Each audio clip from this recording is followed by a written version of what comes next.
All right. Good morning, good afternoon, good night, whenever it is you're joining us. This is the devotional for December 16th, 2016. So excited. This is my last one this week. We are in Luke 2. G will finish us out tomorrow. So Pastor Chris has been sick this week, really sick. So I've been taking his starters for him. So hopefully next week you'll get to hear more of him and less of me. That will be better for you. But G will come back and finish us off in Luke 2 tomorrow. So I wanted to finish here with the last three verses here in Luke 2. It's about Jesus' birth. After this, it goes into kind of his, when he was 12 years old, being lost in the temple. And we talked about that last week. So I'm going to leave that alone and just kind of end out my talk of Luke 2. Here talking about Anna, which is actually, her name is actually Hannah, but for some reason they put it short. I don't know why.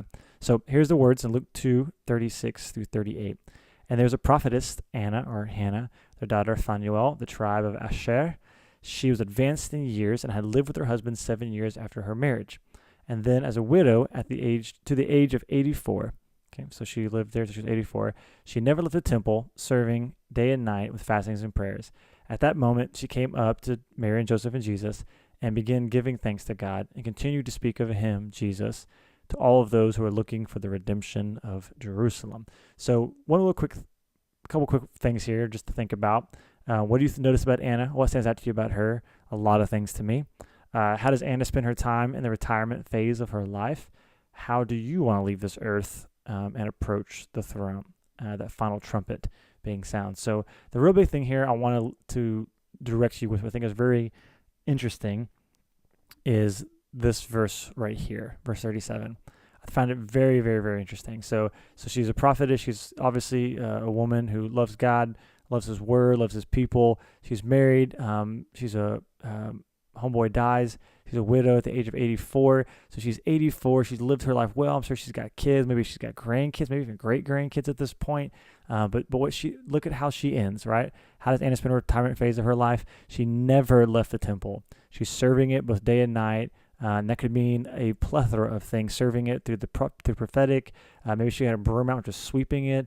I know I've been to the Temple Mount myself twice now. You'll see people, women around there hanging out, cleaning up, picking up little bitty things, looking at the kids. You see the guards. There's people who are working there serving, right? And this is what, in my mind, I picture Hannah night and day with fastings and with prayer. She's serving the temple, doing all kinds of great things. This is how she chose. For me, in my mind, of course, the story you have to imagine from here, but here's the application I take from this.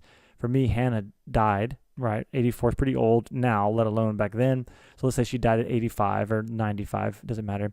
But she dies and she spends this last phase of her life serving God in the temple, serving his presence, serving his people, she says she spoke to everybody about looking redemption of Israel in Jerusalem, speaking about Jesus. So she spent the twilight of her life, the end part of her life. Sorry, this thing's going to keep jumping if I don't come over to it. Sorry, go right back. There you go. She spent the end years of her life serving God, serving the temple, and testifying about Jesus. My question, as I think about this for me, is how are you gonna go out? When Jesus comes back, where is he going to find you? Right? Especially, and this for me is really counterintuitive, and I'm going to show you where I got some of this from. But I've always heard retirement spoken of in the sense of you make sure you get set up for retirement so you can take care of yourself, so you can be comfortable, so you can end life not having to work. And it's always this kind of a picture, I guess, in our culture of an RV, and you drive around, do things you want to do, kick your feet up on for like my wife, like a cabin in Colorado, and kick your feet up and just relax and chill, and do that kind of a deal. The thing I like about Hannah is that she is absolutely against the American dream of going out like that. She's like, man, I'm not about to leave this earth and die and go sit at the feet of Jesus and saying, yeah, I worked really hard, and then at 65 I retired. I moved to the beach where it's nice and warm, and I just got a good tan and played a bunch of golf until I died. And that's how I went out, as comfortable as possible. I love this idea that John Piper talks about, this wartime mentality for Christians, and saying, how can you go out before the final trumpet is blown and take a rest? I just love this idea of it. So I kind of want to leave you with this thought of, how do you want to leave this earth and approach the throne of God? What are you living your life for? And keep in mind, you might not live to be 84. You might not live another 84 seconds. Who knows? How are you going to go out? So I loved hearing Randy's reflection. A little link here says Piper, so I'll say something like click here to view the Piper link. But click on this little thing, little bad boy, right there, and it'll open you up to this page, a plea for a radical Christian wartime lifestyle in retirement years. You can play and listen to, or you can read the transcript right there. So click on that, check it out. I'd love to hear your thoughts on this, because again, retirement is always a thing we think of that we deserve and we earn, and we work really hard to get there. But for me, I've talked to Eleanor about this already. I loathe that idea, and Piper's really been instrumental for me thinking about that. I think he's absolutely 100% right. I can't imagine, being up there with Abraham and Moses and David and all these heroes of the faith and all these missionaries who give their life all over the world, and they're all sharing their story of how they died. And I went out, it's like, oh, I died really comfortable, 21st century America, my down comforter, my,